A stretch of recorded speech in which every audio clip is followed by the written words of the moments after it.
The real deceivers here are Senora and Zhongli. Curse them for leading me on.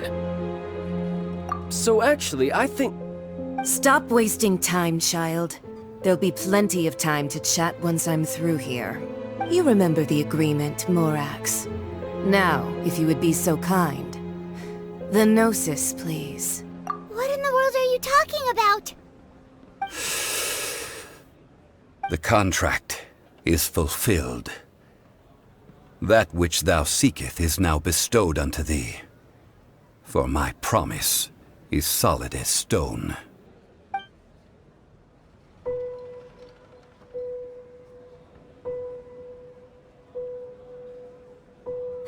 How sanctimonious. What? So you're the Lord of Geo? No, wait! That's an exciting twist and all, but why give the Gnosis to the Fatui? I do not give it for free. I give it as agreed upon in the contract. For it is a matter solely between the Tsaritsa and I. Yeah, you don't think you went a little bit too far with that whole fake death thing?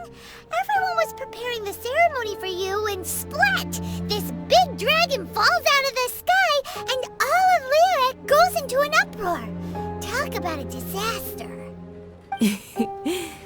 Gathering all the forces that had been bubbling behind the scenes, and then stirring them together in a pot that was bound to boil over.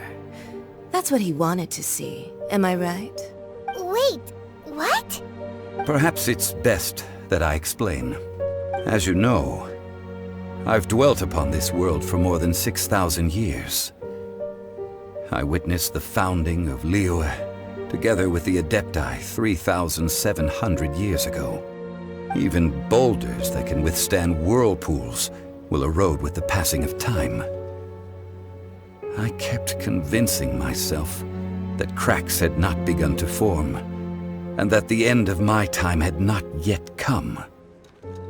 Until one drizzly day, as I was strolling along the harbor, I heard a merchant tell one of his workers, "You finished your duties.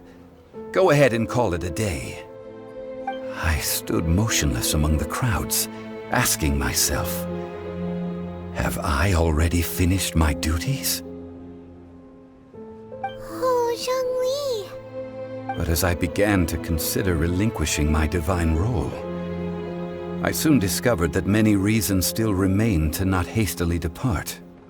Was Liyue, the city I had dwelt in for so long, already prepared to enter its next age? I decided that a test was needed in order to reveal the answer. So I feigned my own death, and gathered the cast of Child, the Adepti, and the Liyue Qixing to play their roles together on the stage that was Liyue. Indeed I was. The Gnosis, which I had kept for so many years, suddenly seemed to have lost its meaning. That's right. Which is why I continued to safeguard the Gnosis until now. So you mean that if the chaos ever reached the point of no return, you would simply appear and use your divine powers to bring Liyue back under control? Of course, and it would have been all too easy for him too. Just as a child quickly matures after losing their parents, so has Liyue matured when faced with the death of its deity. I was pleasantly surprised with the finale of the show that you all put on. Why, you even deserved an encore. The Adepti deserve the greatest applause, considering their years of seclusion.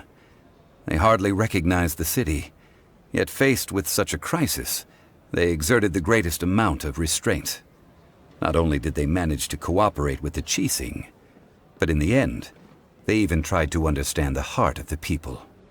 And hats off to the emissary dispatched by the Cryo-Archon to fulfill our contract, Senora. She managed to keep everything she knew in strict confidence, far from the eavesdropping ears of her colleague Child, just as I had requested. All the while, I carried on as Zhongli, and fulfilled the traditions of Liyue in this mortal form. Thank you for walking that path with me, Traveler. These things were all a part of my script.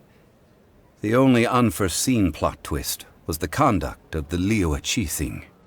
I had expected them to do no more than the Adepti, to come to the defense of Liyue. But when all was said and done, they seized the opportunity to supplant Liyue's divine protectors, and used the subsequent power vacuum left by my death to quickly gain complete control of Liyue. Huh? That doesn't sound good at all! On the contrary, I think it is excellent. I had always feared that it was too soon for them to take over from me. And it was also that which I longed for the most.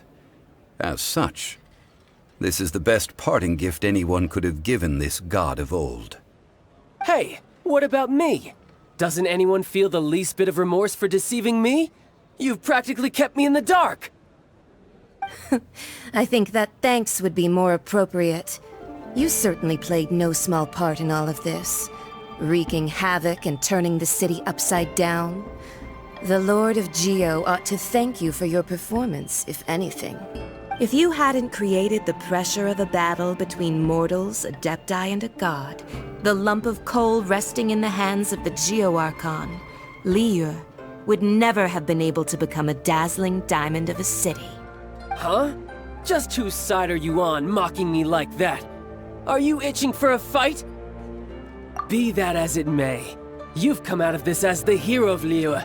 I, on the other hand, will be forever prescribed as a disturber of the peace, no?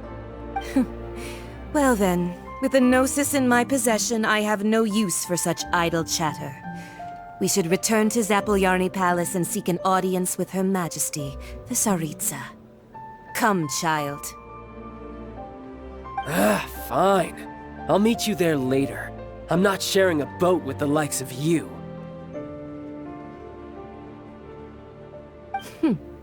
Do as you wish.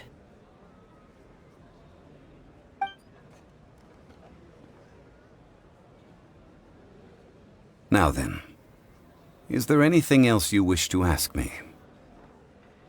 Right! As Zhongli always told us, a good trade is a fair trade. Paimon has no idea what could be a good trade for a Gnosis. Realistically speaking, there is no such thing. Huh? However, I am the god of contracts.